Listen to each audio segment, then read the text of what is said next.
In this lab, we are working on RLC circuits in series. So first we're gonna find out the resonant frequency of the system. So resonant frequency, the formula is provided. It's already 1 over radical LC. So we have our L here and we have the C value.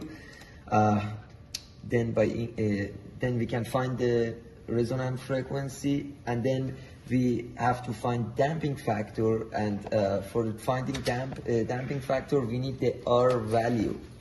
But let's say here in this question asking us to find the resistor value such that we get the critical response. So in critical response case, actually the damping factor is equal to the resonant frequency.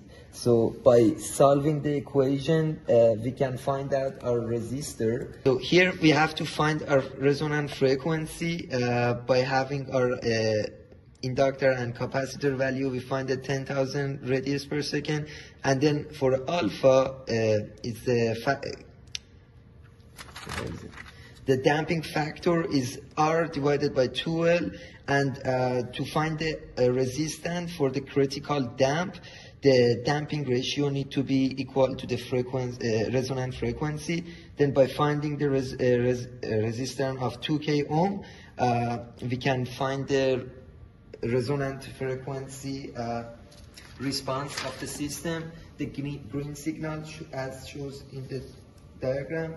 And then if we increase the value of the resistor, we can get overdamped.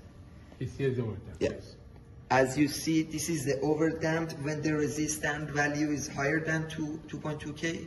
Okay, and then critical damp, yes, this is 2.2, and after that less than? Yeah, and then after less than the 2.2 kilo ohm resistor, we get the underdamped situation. It shows as above. Yes, underdamped. It's here.